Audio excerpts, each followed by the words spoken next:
we talked about how in order to grow ideas about an entire book, we have to focus on things outside of just the character, right? We have to have ideas about the settings and the characters and life lessons within the story, as well as some of the other small details. So just to get a little idea on here, if you think you are somebody who has built an understanding up and you have paid a lot of attention to the setting in Tiger Rising, give me a quick thumbs up. If you think you've really focused a lot on the setting, you've paid attention to what's going on around Rob in the setting, it's okay if you haven't. Give me a thumbs up if you think you've paid close attention to the setting and the story. That is not a large number of thumbs, but that's okay. All right, this next part, I think we'll probably see some more thumbs. Give me a thumbs up if you've paid attention a lot to the characters in the Tiger Rising. You focused a lot on Rob and Sistine throughout the story. Okay, a lot more thumbs on that one. Okay, go ahead and put your hands down. And the last one, show me a thumbs up if you think you've kind of paid attention to or been looking at what are the life lessons Rob and Sistine have taught us throughout the story. Like what I could learn from them as people. Anybody feel like you've paid attention to that? Saw Michael's thumb go up a little bit. Okay, so today we're going to take a little bit more of a look at that. And maybe you actually have been paying attention to some of those things, but you've just been doing it without really thinking about it. All right, but we're going to look at what are some things we could take in about the story with more than just one of those things, and how do we connect those ideas across the entire story. So our goal today is going to be read by Michael. Michael, could you read our goal, please? Hang on. This should not say to understanding. This should say to understand. Now go ahead and read. To understand that once readers have built up lots of thinking about different aspects of their book or topic, they look for patterns and connections between their different ideas. Thank you, sir. And so as readers, we really have to do that by thinking about ideas across the whole entire book, not focusing on one like what we've read recently, but actually what we've read across the entire book. All right. So here are some of the things that we had written down or written as notes, or I've written on Post-its as I've read the story and paid attention to. So I've said the town that Rob lives in is kind of depressing. Have any of you guys noticed that too? That he kind of lives in like this sad, depressing town? So see, some of you guys who didn't put your thumbs up, who just shook your head yes at me, you are paying attention to the setting because that's part of the setting, right? I wrote down that it's probably hard for Rob and his dad to live in a messy place that's not even a house. We see that when Sistine visits their hotel room and there's stuff laying all over the place. I said it's so unfair that Rob's dad tells him he shouldn't cry right after his mom just died.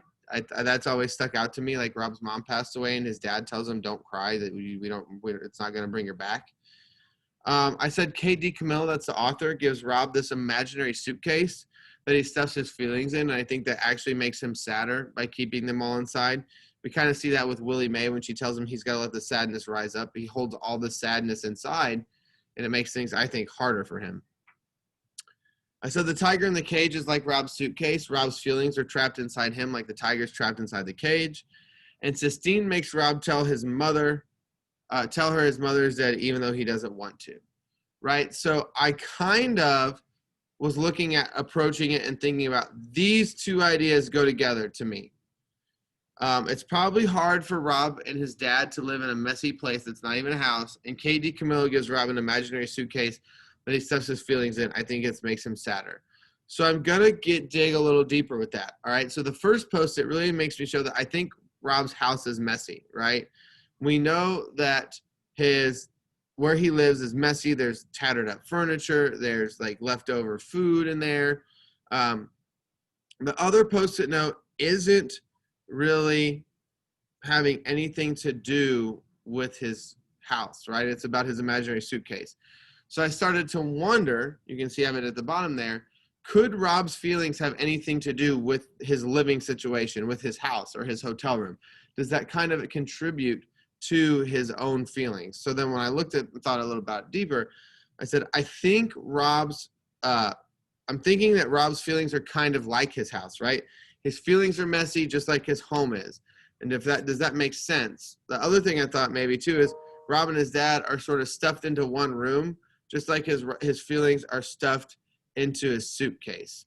So I kind of connected those two ideas that across the way that maybe the hotel and his suitcase are not so different in the way Rob's life is and the way Rob feels. Then I thought about this other one. The tiger in the cage is like Rob's suitcase. So Rob's feelings are trapped inside him like the tiger's trapped inside the cage.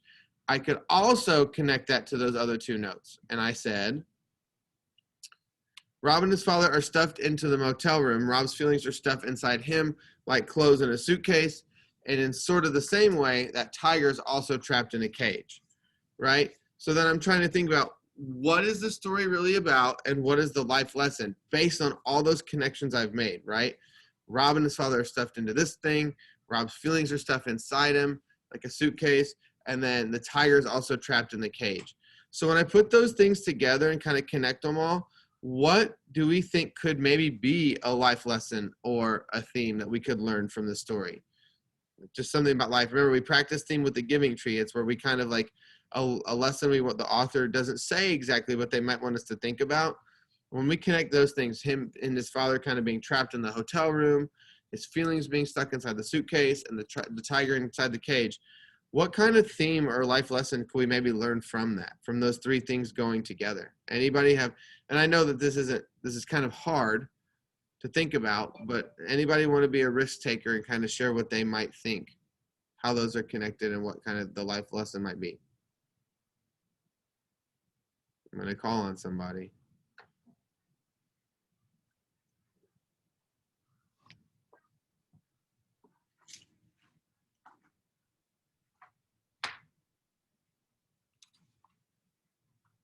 Alex J, what do you think?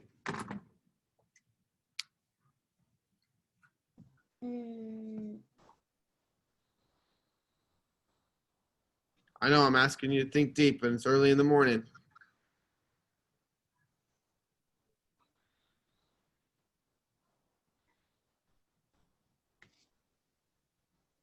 All right, I'm going to move on because nobody's really giving me anything here. I said maybe the story is about how it's bad for things to be trapped, whether it's a tiger trapped in a cage or a family in a motel room or feelings that are trapped in somebody's mind. And maybe the story is about how stuffing or locking away feelings or other things makes us feel caged in like we're trapped ourselves, right? So maybe Rob feels trapped himself because he's got all these feelings trapped inside the suitcase. He's got all these feelings stuck inside him, right?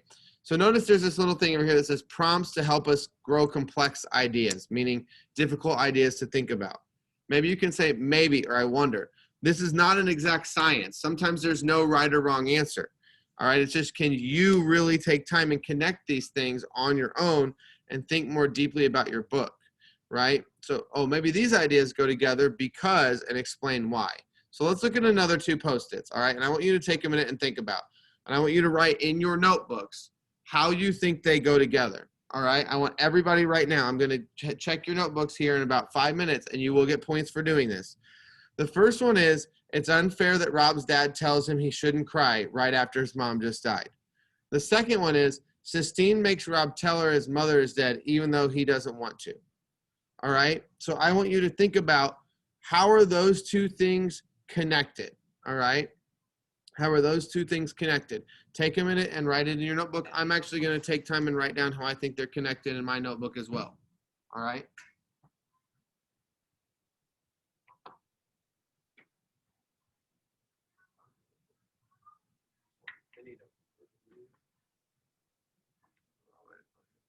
So, Mr. Hoffman, you want us to write yellow sticky notes down in our notebook?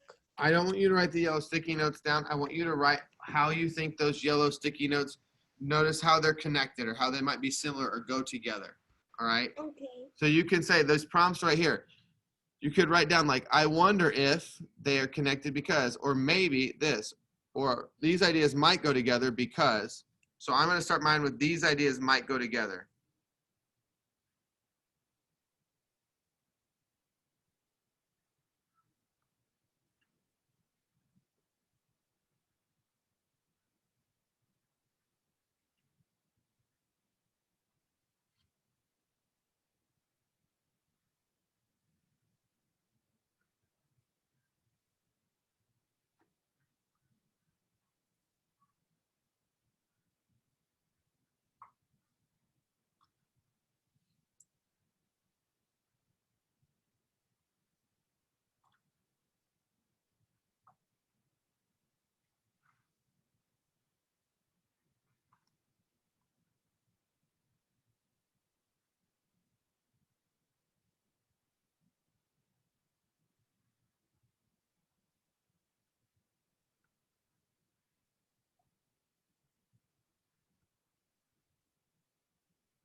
3 more minutes.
Okay, you got 1 minute left, and we're going to come back together. I'm asking you to hold up your notebooks so I can write down the names of the people who I can saw were working. You get 2 points added to your assignment today just for doing the work in the lesson. So you can actually get more than 5 out of 5 or more than 4 out of 4 today on your assignment if you were doing this work right now. You got 30 seconds. I'm going to ask you to hold up your notebooks.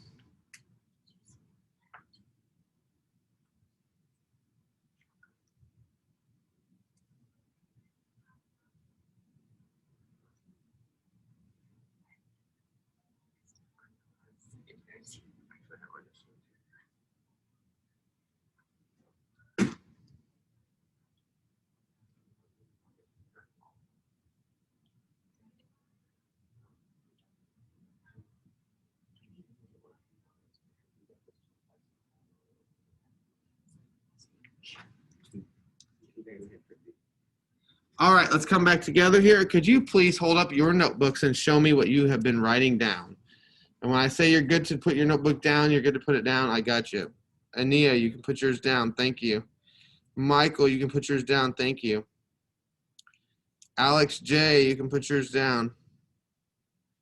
Jay, you can put yours down. Clay, you can put yours down. Guadalupe, thank you.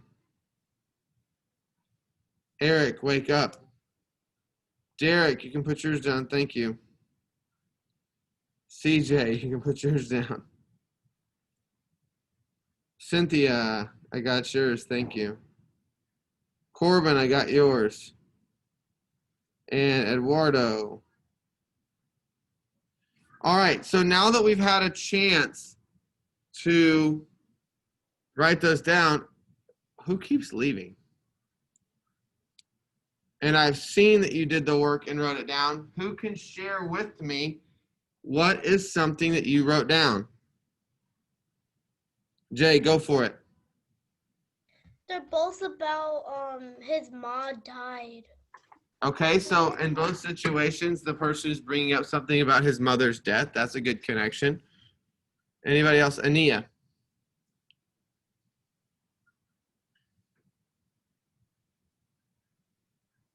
I wrote that those two notes are alike because Sistine and Rob's dad are both telling him what to do, basically, and telling him, don't cry, and tell me this, how your mother died. And they're just telling him what to do when he doesn't want to share with other people. Okay, so in both situations, you have a person telling Rob what he has to do, even though it's not something even though they know it's not something he wants to do. Very good, thank you. Does anybody else have anything to share that they wrote down?